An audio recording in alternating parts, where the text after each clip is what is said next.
For some reason, my phone cut out. I am not happy about that.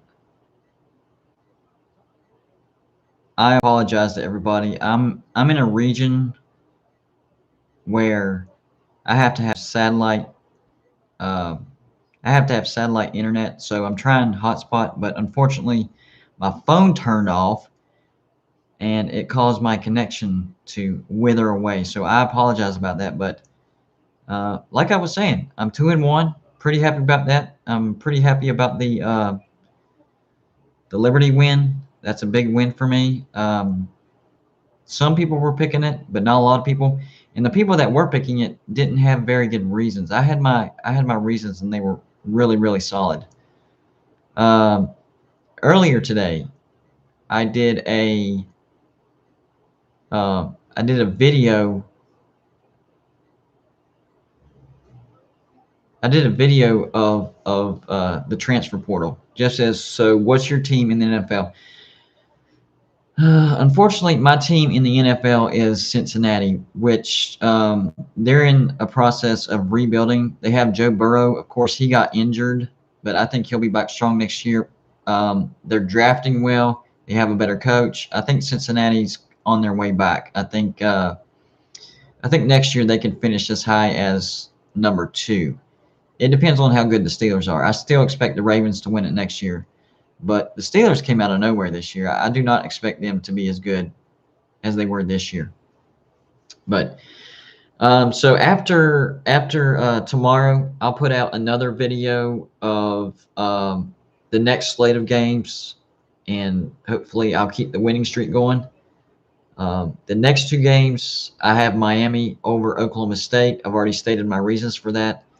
And Texas versus Colorado. Of course, that's an easy pick. I'm going to take Texas, but at 9.5, I would also lay those points. As long as that line stays under 2 touchdowns, I would lay those points. If it creeps up near 2 touchdowns, then start thinking about taking the points. But as far as Texas versus Colorado, Texas has a vastly superior offense than Colorado, and a vastly better defense. I think this game could get ugly. Same thing with the Miami versus Oklahoma State. Oklahoma State has a good defense, a top 10 defense. Their offense is not very good. Miami has an elite offense, and their defense still needs some work. So I did a video earlier. If y'all haven't already checked it out, go check it out. But I did one on the transfer portal. And here's my notes from that. So the biggest thing for the transfer portal is, number 1, D'Eriq King is staying in Miami. Miami will be a legit ACC title contender next year. They need to figure out some things on defense, but keep your eyes on Miami. D'Eriq King coming back is a massive, massive deal. Charlie Brewer, he's transferring from Baylor to Utah, and Jake Bentley is transferring again. Charlie Brewer has a chance to end his career with over 10,000 yards of passing. He has the potential to break RG3's record in that scenario. So that's a big pickup for Utah. Keep your eyes on Utah in the Pac-12 next year. They're always known for their defense. They took a step back from defense because they lost a lot of people, but they're going to have some depth and some experience next year. So the defense will be fine. And then you bring in Charlie Brewer from Baylor, and I think Utah could possibly win the Pac-12 next year. That's how big of a difference maker. Also, TJ Pledger out of Oklahoma, 4-star running back. He's transferring out of Oklahoma. He hasn't made up his mind, so I don't know where he's going yet. Quarterback McKenzie Milton. Do y'all remember him? He was the quarterback for UCF. He was highly, highly touted. Bright future in the NFL. Then he had that gruesome injury.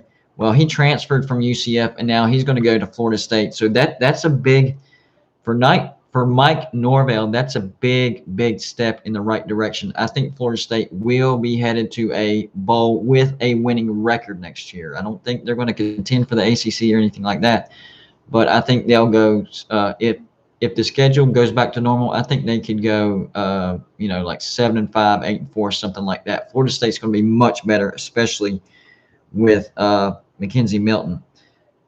Another name that's under the radar that I talked about, Hendon Hooker, the quarterback for Virginia Tech, four-star quarterback. This dude is a playmaker. They just didn't have a lot of weapons around him. So wherever he goes, if he has weapons, guys, that team will take a definite step forward. Maybe not championship level, but they will definitely take a step forward.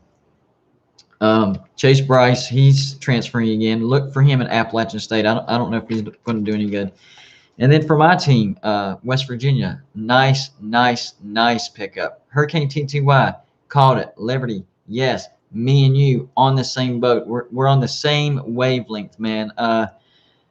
The reasons, I don't know what your reasons are. Feel free to state them anytime. But the reasons that I gave were, number one, I thought it was too much pressure. They would have been the first ever Sun Belt team to finish the season undefeated. Too much pressure, okay?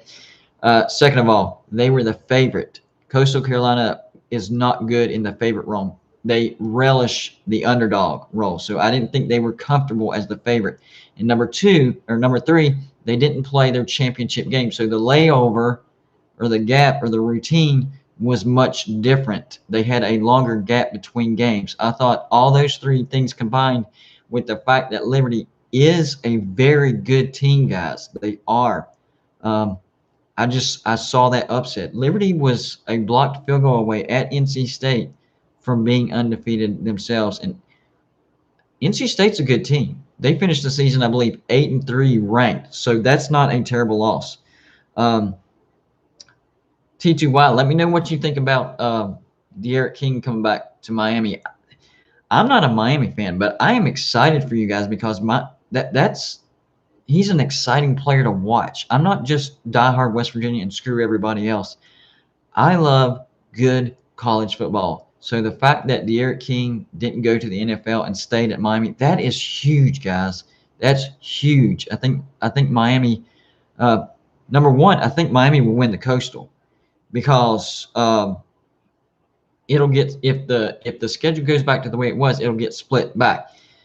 North Carolina is recruiting well, but their running back opted out of the bowl and is going to the draft. That's a big hole for North Carolina. They will have Sam Howell back, but I think Miami will be the cream of the crop in the Coastal. And I think Miami goes 10-1, 11-1, whatever, and then we'll play Clemson in the ACC championship. I don't think they have enough to beat Clemson, but they could make it a very interesting game. I like that. TTY says Liberty beat 2 ACC teams and lost to NC State by a nail-biter. That is 100% correct. All on the road, by the way. They went to Syracuse, blasted them 38-31 or 38-21. They went to Virginia Tech, beat them on the last-second field goal, and had a chance to beat NC State on the road as well by a last-second field goal. Unfortunately, it was blocked. But, karma comes around. And today, they didn't give up, and they got their own blocked field goal to end their season. So a blocked field goal for the other team ended their undefeated streak, but then it comes full circle, and a blocked field goal for them ends their season with a win over an undefeated Coastal Carolina team. Let me make myself clear whenever I say this. Whenever I picked Liberty over Coastal Carolina, and I said this in the video, it doesn't mean that Coastal Carolina was not a playoff team. My 4 playoff teams, you can laugh all you want. That's fine. I go by resume, body of work, and how they look. I had Clemson, Alabama, Cincinnati, and Coastal Carolina.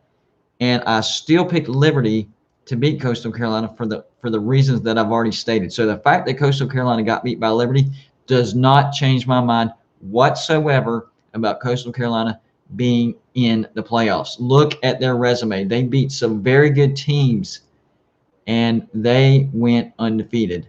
So, BYU, that's a great win. They beat Louisiana. That's a great win. They beat Georgia Southern, Georgia State. That's not great wins, but that's good wins. And they were going to have a chance to beat Louisiana a second time. Unfortunately, that game got canceled because of COVID. But Coastal Carolina had the resume to be in the playoffs. So even though I picked Liberty over Coastal Carolina, it wasn't because I thought Liberty was a better team and that Coastal Carolina wasn't a playoff team. It was just too much pressure. They were in the favorite role instead of the underdog role, and just too much time between the last game and the bowl game. Uh, Strauss Holder says, "How did you know Liberty is going to win? All other predicted that CCU was going to win." Uh, just the reasons that I gave you right now. Too much pressure to finish the season undefeated. They would have been the first Sun Belt team to finish the season undefeated ever, including the bowl. The second reason I gave was they love the underdog role, and in this game they came in as the favorite. I think they were not comfortable with that. And then the third reason was too big of a gap between their last game and the bowl game. Remember, they didn't get to play their championship game because it was called off, so there was a bigger gap than what they were used to. Liberty was used to gaps. They had to call the first Coastal Carolina game because of COVID issues, and that's when Coastal played BYU. So, they knew what that was like and how to get through it. So, if you watch the game, though, you know that Liberty tried to give that game away. They really, really did. Personally, I've said it before, I thought that was a touchdown, but it is what it is, and it still worked out. T2Y, King coming back makes next season more manageable. Yeah, I haven't seen y'all's schedule, so that's the one thing that I need to look at. But off the top of my head, if you're not playing Clemson, I do think Miami goes one loss throughout the regular season and probably will get beat by Clemson in a close game in the ACC championship. I think the defense will be much better. Has to be. Miami's defense wasn't very good this year. But I do think it's good enough to beat Oklahoma State because Oklahoma State does not have a good offense. They do have a good defense, but I think Miami's offense is good enough to put a ton of points on Oklahoma State. Here's the final score prediction for the Cheez-It Bowl. I'm going to take Miami in a mild upset, and I'm going to say the final score is going to be something like 41-31, something like that. I think Miami wins by 10. Possibly more because Oklahoma State can't score. So I might go 41-28, something like that. Miami's going to put a lot of points on the board. Oklahoma State will not. And Mike Gundy, the coach for Oklahoma State, might be on the hot seat because I talked about this the other day. Oklahoma State is like West Virginia, okay? We're okay for 8-9 years in a row. And then you have that 1 year where the stars are aligned. So you get that one chance to do something great. And if you blow it, you got to wait another 5 or 6 years before you start approaching that. I think this was the year Oklahoma State, the stars were aligning, but they just couldn't get the job done. It all started with bad chemistry at the beginning of the season with that whole T-shirt thing with Coach Mike Gundy. I know they made up publicly. Him and Chuba Hubbard shook hands, said it was behind them. Chuba Hubbard was not the same this year, and you cannot tell me that did not have anything to do with it. I think there was just not good chemistry in the locker room, and everybody was not on the same page for Oklahoma State. Very disappointing season. Even with the loss, they'll still finish the season with a winning record, but with the talent that Oklahoma State had, that's just not good enough. It's not good enough, and I think it's going to be the last game for Mike Gundy, unless somehow he beats Miami convincingly. Then it might make Oklahoma State have second thoughts. I don't know, but I don't think that's going to happen. I think Miami will beat Oklahoma State convincingly. Oklahoma State has the edge on defense, but not by a ton. And Miami has a huge advantage on offense. So give me Miami over Oklahoma State by 10 to 14 points. And then, of course, Texas versus Colorado.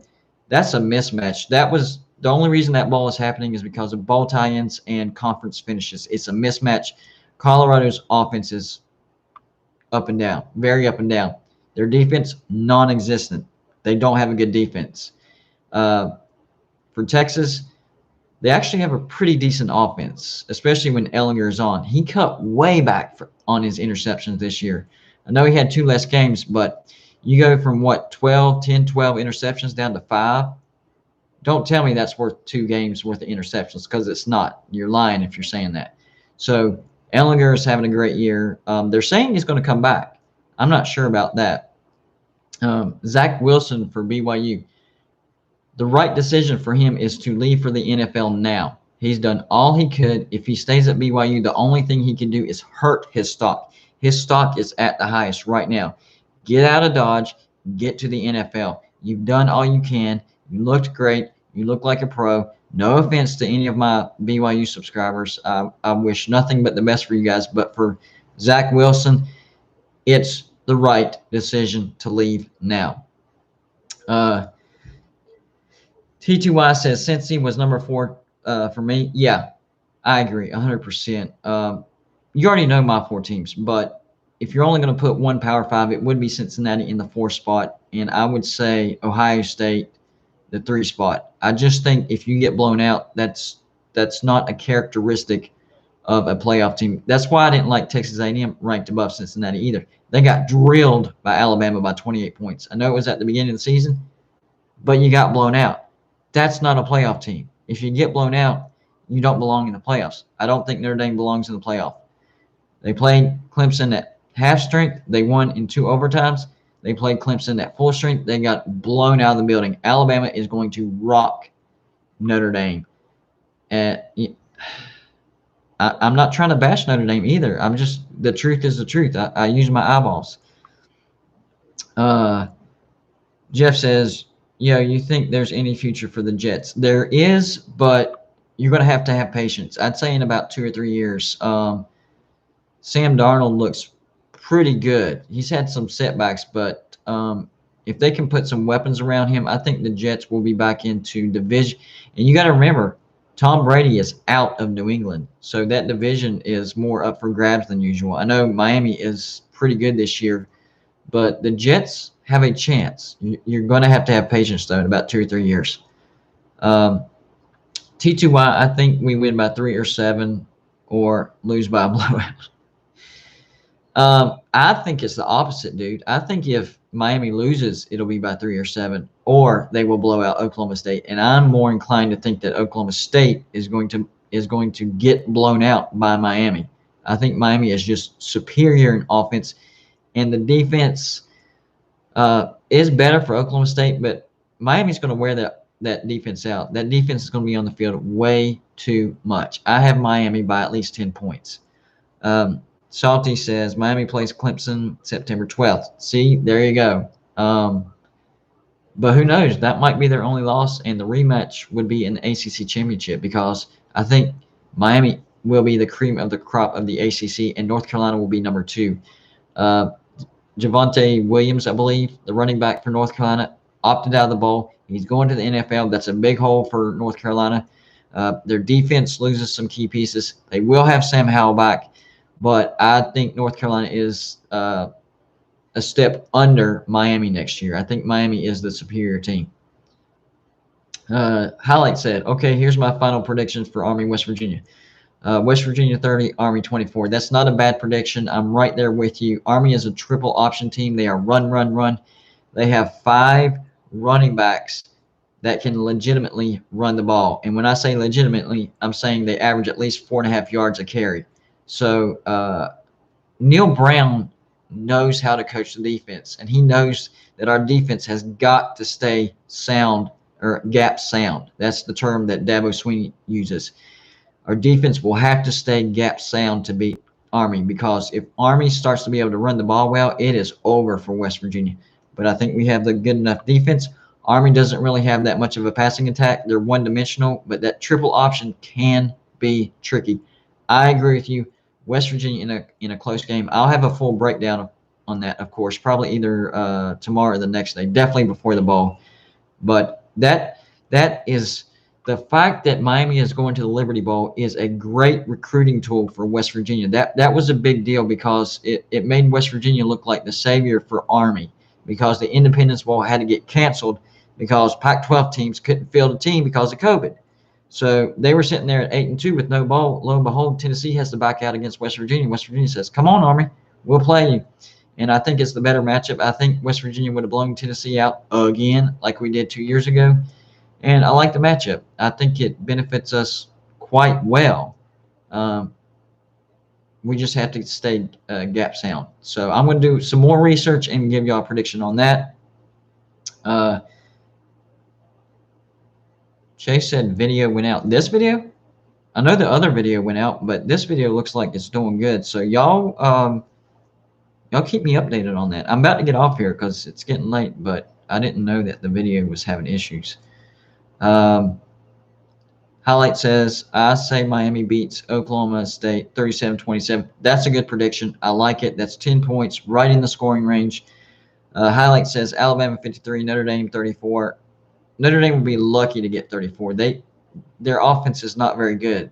The key to Notre Dame beating Clemson the first game was Clemson was missing a bunch of key players at linebacker. So don't let them scoring 40-some points in double overtime for you. Notre Dame's not a very good offensive team.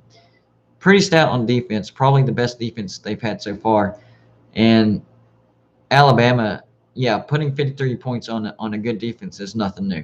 So I like the Alabama. I think Notre Dame's a little high. I would say Alabama. I'm going to say Alabama 49, Notre Dame 24, something like that. It's going to be ugly. Chase says, never mind. Good. I like to hear that. My video is doing good. Highlights also says, Ohio State 37, Clemson 34. Dude, if you bet on that and that's correct, you'll win yourself some money because I think Clemson is going to be all over Ohio State. Ohio State's defense is not good at all.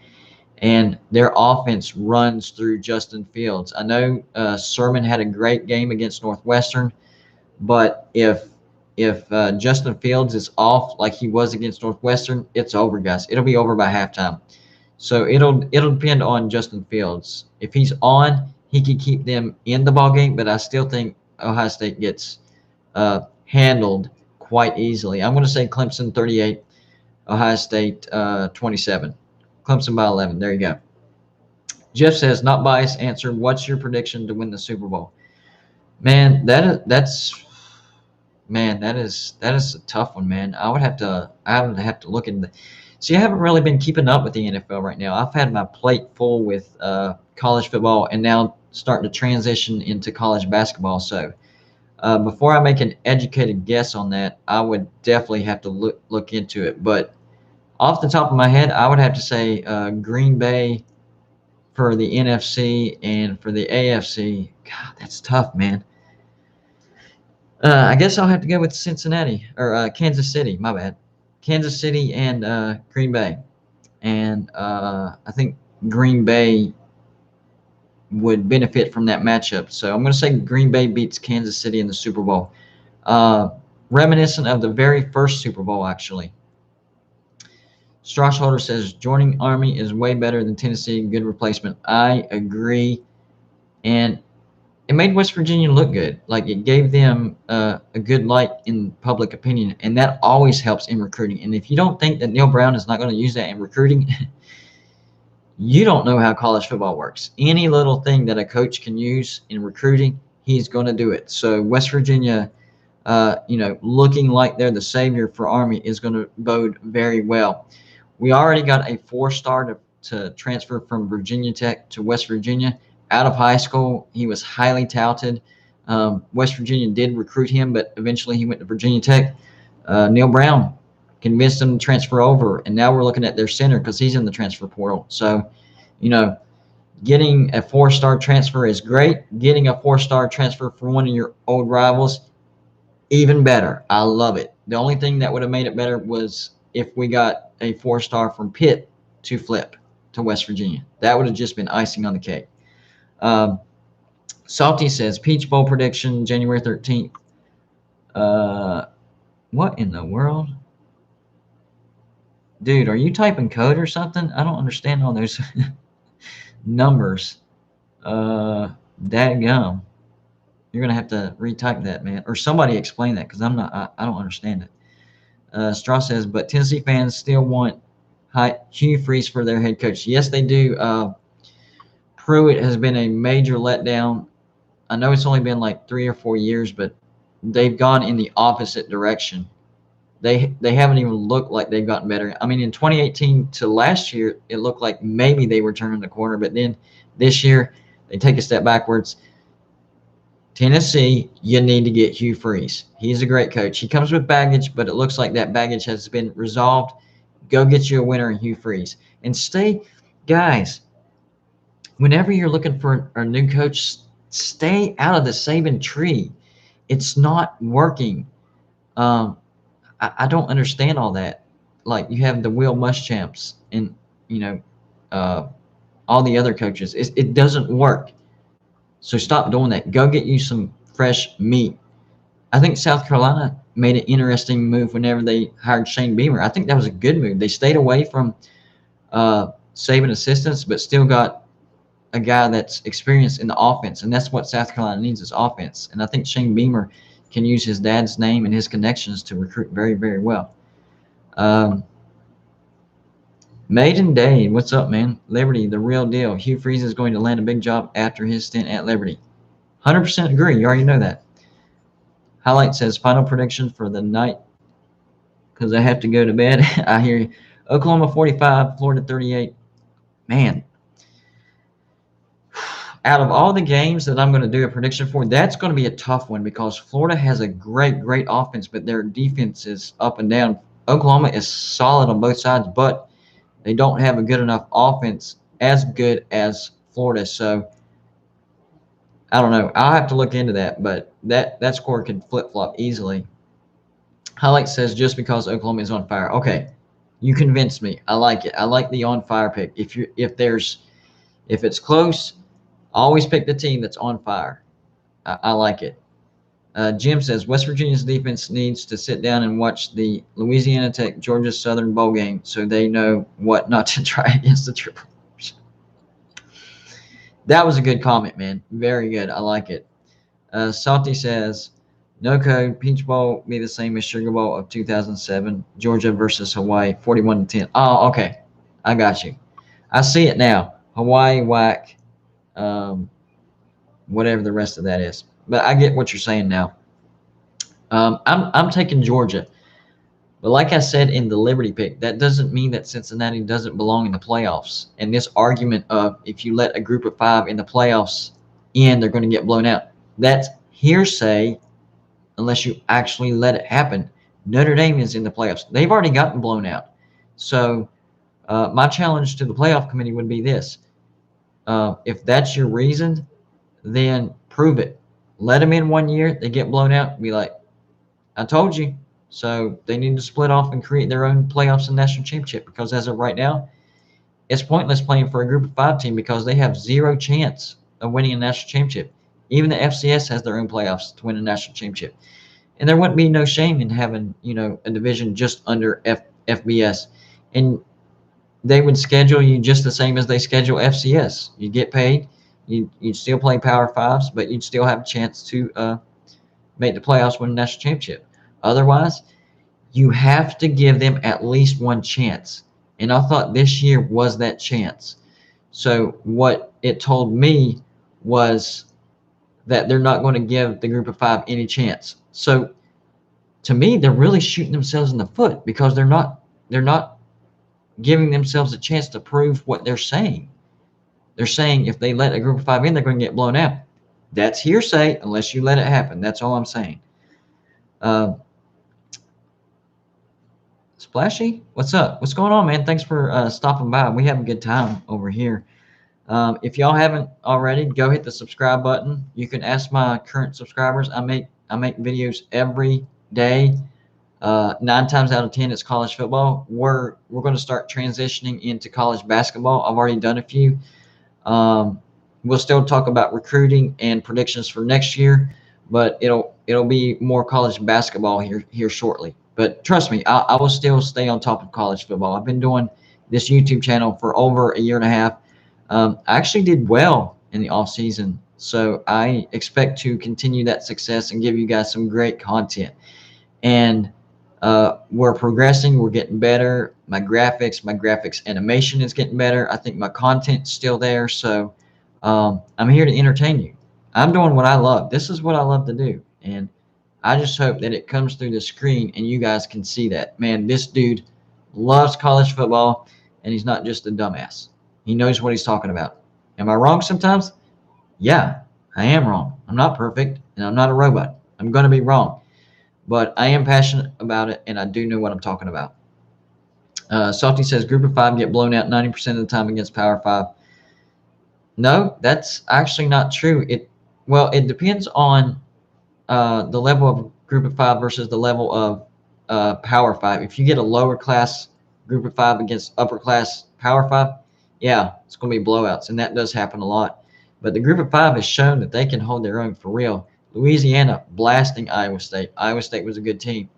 UCF, blasted, or not blasted, but beat Auburn. You had Boise State, Oklahoma. So the Group of Five have proven that they can hang with the Power Five. You just have to give them that one chance to prove it. If you want to prove your point, you have to give them the chance, whether you like it or not. I mean, I get what everybody's saying, but you cannot prove it until you let it happen. And like I said, Notre Dame's already gotten blown out in their end, so I don't even know what to say about that. Vandy says, it is smart to put all 5,700 in my betting account on Bama money line against Notre Dame. Yeah, it depends on what the payback is, and if you're going to take the points or not, because Alabama is going to be the favorite. So just straight up picking Alabama is not going to win you any money. It'd probably lose you money. So you would probably have to go with the over or under in the point total, or against the spread, and it needs to be a big payout for you to actually do that. What you need to be doing is you need to be spying and trying to figure out, an upset that seems like it really could happen that has a big payoff, just like the Liberty thing. To me, it was obvious because of what I mentioned, and it was a big payoff. Vandy, you already did it. You won $1,150 off the Liberty bet. Congratulations. That's what you need to be looking for. And if Miami is still an underdog against Oklahoma State, I think it would be worth putting some money on Oklahoma State or Miami on the money line. Don't even worry about the point spread. Take Miami on the money line if they're still an underdog. Vandy says it would pay out over 500. So you bet 5,700 and you win 500. I mean, if you're cool with that, then go with it. Salty says, then the next year UCF got killed by LSU. Yeah, because they weren't the same team.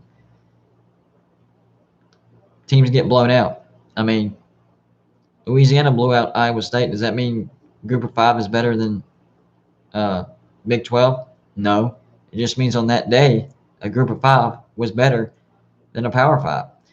And that could happen in a playoff game. That could be the day where a Group of Five is better than one of the big dogs. But in order for us to prove anything, you have to give them a chance. And if they do get blown out, or if the committee is saying there's no chance, then expand the playoffs and give the Group of Five an automatic bid, the highest ranked champion an automatic bid. I'm talking about 8 teams. So you guarantee one spot to the Group of Five, and most likely they'll be playing the number 1 team. So they would get smoked anyways. But they would have a chance, and it would give the playoff committee to prove their point, or everybody else that's saying a Group of Five doesn't belong. It'll give y'all a way to actually prove your point. If you don't expand the playoffs, then the Group of Five needs to split off, create their own playoffs and their own national championship. That's just my opinion. So there you go. I'm going to have some more videos come out tomorrow. But hit the like button. And if you're not a subscriber, go hit the subscribe button. Like I said, you don't have to agree with me. You can, I trash talk a lot, so you can trash talk with me or to me. I can take that as well.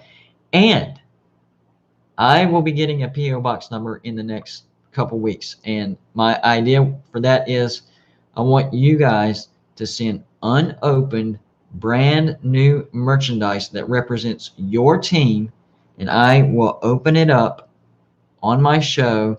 And don't forget to put either your name or your screen name, however you want to be mentioned. You put that on the label, I open it up, I shout you out, and there you go. We have direct interaction like that. So that's what I'm going to do, and we'll see how that goes. I don't really see a lot of people doing that, other than like kids things, surprises like that. But as far as sports, I don't see a lot of. I haven't seen anybody. There might be somebody that does that, but I haven't. So I'm getting a PO box number. Y'all send your unopened, brand new merchandise. If it's already open, if it's already used, sorry guys, it's too risky. I'm not going to do that. It has to be new. It could be a wristband. It could be a hat. It could be a shirt. Whatever you want. Whatever you want to send. I'll open it. I'll rep your team. I have Pitt subscribers. I'll do it for Pitt. I'll do it for anybody because I want to have this interaction thing going on. So look forward to that. I'm going to try to get that done in the next couple of weeks, and we'll see how that goes. I forget the name of my subscriber who's making it. So I think it's Morgan. Morgan is making me a customized sign for my background. He's already fabricated it, cut it out. It's the round with the GVD popped out. All he has to do is paint it. He's going to send it to me. I'm going to hang it on my back wall, and he'll know that's from him, and he'll see it every day. I want to do that with you guys as well by opening your merchandise, repping your team. I'm not going to hang everything up for every show. It will just get cluttered. But for that day, I will rep your team and display to everybody, give you a shout out, and we'll be good to go. So just to recap, I'm 2-1 in my early bowl predictions. I correctly predicted Liberty over Coastal Carolina. I missed Western Kentucky over Georgia State, but I also correctly predicted Louisiana over UTSA. But I told you to take the points because it was going to be close, and that's what happened. So my record reflects me versus the spread, not just picking who's going to win, who's going to lose. Because sometimes you really know who's going to win. You know who the better team is. So I go against the spread. That makes it a little bit more difficult, and it makes games more interesting to watch because you're more engaged. I was furious at that Liberty game because, I was like, yes, I nailed this. Not a lot of people were calling for Liberty, so I was happy. He fumbled. I was mad. I was throwing things, but they saved it with a block. So I was super invested in a game, and otherwise I would be entertained but not invested, and I was. So I like to see what my record's going to be. So the remaining slate, I have Miami over Oklahoma State, and I have Texas covering against Colorado. I'm going to have a new slate of bowl games after this one's done, probably Monday or Tuesday, and we'll keep this thing rolling and see what my final record for bowl predictions against the spread will be for this year. During the regular season, I was about 65%. That's pretty good against Vegas. I missed some, but I won more. So there you go. I'm going to get off here, guys. Go to bed.